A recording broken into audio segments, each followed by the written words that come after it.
जिस गांव ने उनको ये नाम दिया था, उससे 5 किलोमीटर की दूरी में महाराष्ट्र की ऊंची चौरस भूमि में पर्वतों में से खोदी गई गुफा श्रृंखला है। अजंठा के नाम से पूरी दुनिया में विख्यात है। 7 शताब्दियों तक परंपरागत अनजान कलाकार व शिल्पियों द्वारा निष्ठा से खोदी काटी गढ़ी गई ये गुफाएं बौद्ध धर्म के अपूर्व उपासना रूप हैं। अजंठा की गुफाएं नामहीन कलाकारों का शाश्वत अनंत उत्तरदान है। यहां 29 बौद्ध गुफाएं हैं। सह्याद्री पर्वत की एक शाखा में और अजंठा की पहाड़ी श्रेणी में ये गुफाएं वाघोरी नदी के एक तरफ वक्र कंदराओं में खोदी गई हैं। वास्तुकला के ये कलाकार इतने कुशल थे कि किन्हीं गुफाओं को 100 फीट तक खोदकर निकाला है। यहां के चित्रों का इतिहास काफी लंबा और घटनापूर्ण है। समय के ढांचे को लांघता अनेक राजवंशों के बीच से होता ये चित्र पीढ़ी दर पीढ़ी कलाकारों द्वारा अनेक शताब्दियों तक बनाया गया था।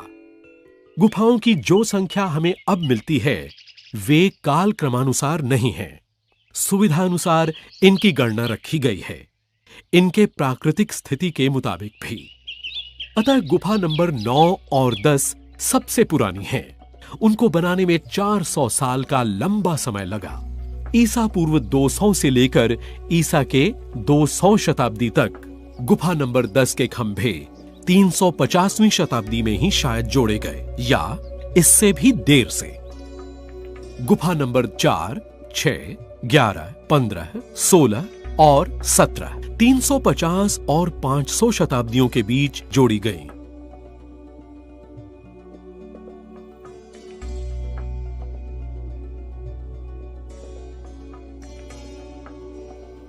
अजंठा की गुफाएं पैठन के उत्तर में 130 किलोमीटर की दूरी पर स्थित हैं। ये रास्ते प्राचीन व्यापार मार्ग के काफी पास थे, जो उत्तर भारत को दक्षिण के प्रतिष्ठान से उज्जैन और महिष्मती के बीच से होकर मिलाते थे। बौद्ध गुफाएं अंदर 2 भागों में विभक्त थीं।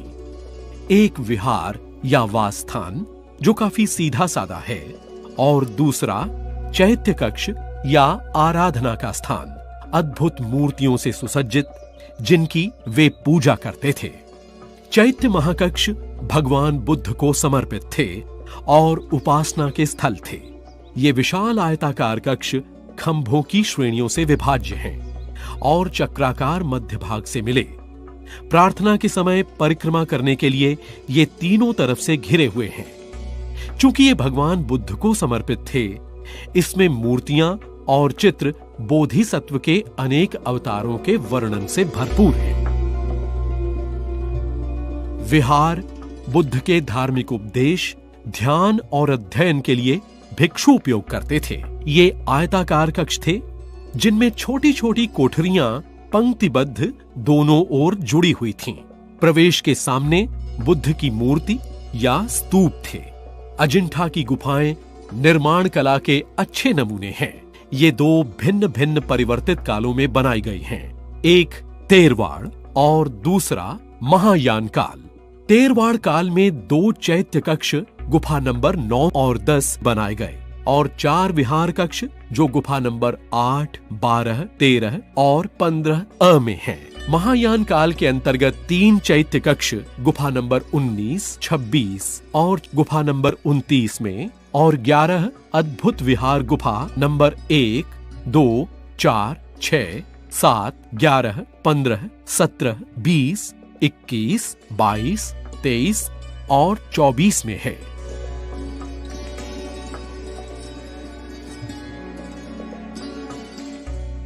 छब्बीस नंबर की गुफा का एक शिलालेख उस काल की इस घाटी का वर्णन करता है। पक्षियों और बंदरों के कूजन से प्रतिध्वनित एक अतीत अविस्मरणीय काल। गुफा नंबर 16 में एक शिलालेख है जिसमें इन भिक्षुओं को पर्वतों के वैभवपूर्ण शिखरों और उन पर लटकती हुई वर्षा काल की घनघोर घटाओं के बीच रहते दिखाते हैं। अजंठा की गुफाओं का स्थान निर्णय क्यों यहाँ किया गया, इसका पूर्ण रूप से संकेत मिलता है। इनकी व्यापारिक मार्गों से निकटता, आध्यात्मिक, गूढ़, प्रेरित करने वाले प्राकृतिक दृश्य और वातावरण। अजंठा के चित्रों का विषय मुख्यतः बुद्ध के जीवन की घटनाओं से संबंधित है। इसके साथ ही जातक की कथाओं से दृश्य हैं, लौकिक चित्र भी हैं, साधारण जनजीवन के और राज दरबारों के रोजमर्रा के। बुद्ध के जीवन के अलावा फूल और पशु पक्षी भी चित्रित हैं। गुफा नंबर 16 में एक शिलालेख रहने की जगह का वर्णन करता है। अलंकृत खिड़कियां, दरवाजे, मचान, इंद्र की सभा की अप्सराएं, नक्काशी से भरे खंभे और सीढ़ियां और अंदर आभूषित सजा हुआ बुद्ध का एक मंदिर। अजंठा की गुफाओं का मुख्य उद्देश्य बुद्ध के आदेशों का प्रचार और उनकी जीवनी की घटनाओं का वर्णन था। अजंठा की इन गुफाओं से ये भिक्षु कब निकल पड़े, इसका कोई स्पष्ट सबूत नहीं है। तथापि ईसा की 9वीं सदी के अंत में ये विहार उपयोग में नहीं थे। इस प्रकार अजंठा की ये गुफाएं विस्मृत शताब्दियों के बाद पुनरुद्धार की प्रतीक्षा में रहीं। पत्तियों की झुरमुट में छिपी ये गुफाएं मनुष्य की असावधानी के कारण समय के साथ उजड़ती, अपने को पंचभूतों के हाथ सौंप चुकी थीं। शिल्पकला के ये अपूर्व नमूने पुनर्जन्म की प्रतीक्षा में परोपकारी सूर्य किरणों के प्रकाश और पहचान की आशा में पड़े रहे।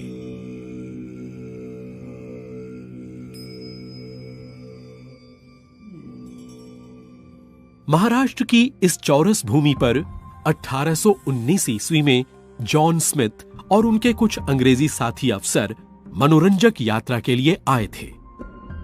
घाटी के उस पार हरी पत्तियों से घिरे पहाड़ों के बीच जलाशय युक्त वक्र ढालुओं की रेखा सी दिखाई पड़ी। जानने की तीव्र इच्छा हुई। उन घने पत्तों के गुच्छों के बीच उन्होंने जो अतुल्य निधि देखी, वो उनकी कल्पना के बाहर थी।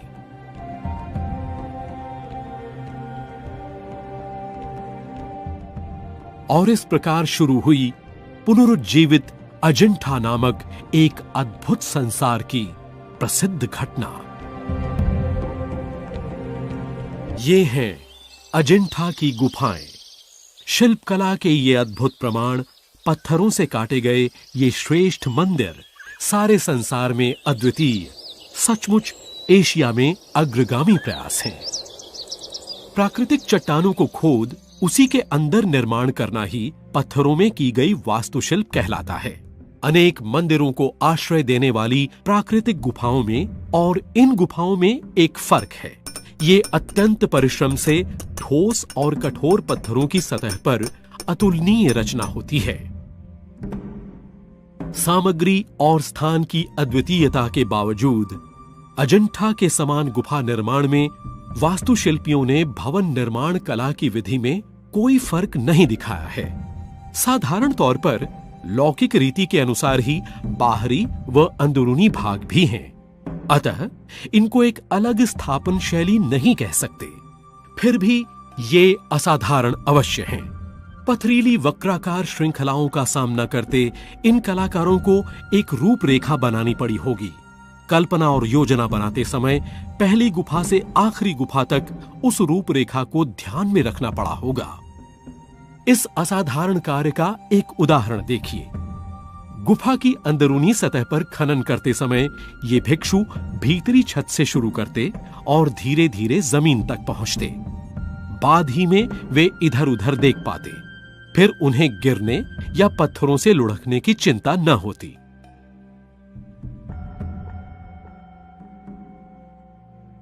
गुफाएं स्वाभाविक आकार की होती हैं। उनके खोखले ढांचे भी स्वाभाविक होते हैं, परंतु यहां पर कठोर पत्थरों व चट्टानों को गहन काटकर खोखले स्थान बनाए गए हैं। सुविचारित योजना, विश्वास और कला ने इस शाश्वत सहनशील पदार्थ पर चिरस्थायी रूप दे दिया। इनको साधारण भवन निर्माता नहीं कहा जा सकता, इसे शिल्पित ही कहा जा सकता है और यही ठीक वर्णन होगा। तकनीकी तौर पर ये अजंठा की गुफाएं लंबी अद्भुत शिल्प कला की श्रृंखला ही हैं। दस्तकार, निर्माता और भिक्षु, इन सभी को इस पूरी योजना की कल्पना करनी पड़ी होगी। पथरीली सतह पर काम करने की युक्ति सोचनी पड़ी होगी। इसके बाद अंदर के कामों का प्रबंध, जहां पर बड़े बड़े विशाल स्तंभ, आश्रय स्तंभ, दांता बनाना, दीवारों पर प्रदर्शन के स्थान, पत्थरों को हटाकर अपना शिल्प सौंदर्य प्रकटित करना, ये सभी कोई ऊपरी वस्तु के मिलाए बगैर। पता चलता है कि एक उच्च स्तर का काल्पनिक शिल्प और चित्रकला का अस्तित्व प्राचीन काल में था और सैकड़ों कलाकार कला को निश्चित शाश्वत रूप दे सके थे। इस प्रकार की गुफा निर्माण कला को छांटने के 3 मुख्य कारण थे। सन्यासी जीवन की सुविधा के लिए लोग सुनसान गुफाएं चुनते थे। उनके इष्ट देवताओं और अवशेष चिन्हों को समर्पित होने के कारण ये गुफाएं अति सुसज्जित और वैभवपूर्ण होती थीं। वास स्थान उनकी रहन शैली के अनुरूप होते थे, जो जनसाधारण के जीवन से काफी अलग होते हुए भी उनके संपर्क में रहते। सैकड़ों वर्षों तक अविरत हजारों लोगों द्वारा गाए गए प्रार्थना स्वर और उनकी कलाकृतियों का सारूप्य और लक्ष्य, सब ने मिलकर इनको पवित्रता प्रदान की है। बौद्ध गुफाएं अंदर से 2 प्रकार की होती थीं। एक विहार या रहने के स्थान और दूसरा चैत्य, महाकक्ष या प्रार्थना स्थान अपूर्व, जिनमें उनके देवताओं की मूर्तियां होती थीं, जिनकी ये पूजा करते थे। धीरे धीरे तेरवाड़ के कड़े नियमों को तोड़ते, बंधनों से छूटते महायान बौद्ध मत की झलक मिलती है। बैठे उपदेश देते बुद्ध की अनेक मूर्तियां गुफाओं में अति अलंकृत शैली में हैं। इन गुफाओं के शिल्प और चित्र बुद्ध की जीवनी और उनके पूर्व जन्म पर प्रकाश डालते हैं, जो जातक कथाओं में दृष्टांतरित हैं। दीवारें भी इस कला के इतिहास पर प्रकाश डालती हैं। दरबार व गलियों के चित्रांकन, गृहस्थ जीवन की झलक, पशु पक्षियों का अध्ययन भी। बौद्ध विहारों के निर्माण की ये रूपरेखा है। अग्रभाग में खंभे, जालीदार खिड़कियां, चतुष्कोण रूपी बड़ा कक्ष, जिसके अंदर घेरेदार बरामदा होता है। तीनों तरफ छोटे कोठरे, ये पत्थरों में खोदे गए हैं। प्रवेश द्वार के सामने देवताओं के लिए बनाया गया कक्ष है। इन गुफाओं के अंदर की निर्माण शैली में लकड़ी के काम की चमक है। अलंकृत चित्रकला बुद्ध के पूर्व जन्म की कथाओं से पूर्ण है, जो जातक कथा के नाम से विख्यात है और कुछ ग्रामीण लोक कथाओं से भी ली गई है। ये बौद्ध निर्माण के ढांचे, जो ईसा पूर्व 3री से 2री शताब्दी के हैं, ये भारत के पत्थरों से काटकर निर्मित कला के प्राचीनतम नमूने हैं। बौद्ध भिक्षुओं ने कई मंजिलों के ये भवन पत्थरों से खनन किए हैं। ये निर्मित स्थान, जिनमें रहने की जगह और सादगी से जीवन बिताने की जगह है। इनमें से कईयों में बुद्ध के मंदिर, बोधिसत्व और सिद्धजनों की मूर्तियां भी हैं। गुफा नंबर 9 और 10 निपुण कारीगरी की रेखामय चित्रों की अनमोल मिसाल हैं। आगे के काल में वैराग्य की जगह प्रेम व अनुराग और कोमलता ने ले ली। सचमुच इन चित्रों में कविता का प्रत्यक्ष प्रमाण है। ये आप गुफा नंबर 16 और 17 में देख सकते हैं। बुद्ध को देवत्व रूप देने के साथ ही उनकी मूर्तियां प्रभामंडल सहित संवारी गई हैं। इस प्रकार मूर्ति के चारों ओर प्रभामंडल निर्मित करने का संप्रदाय ईसा पूर्व 3री और 2री शताब्दी की और ईसा पश्चात 2री और 3री शताब्दी की गांधार शैली से है।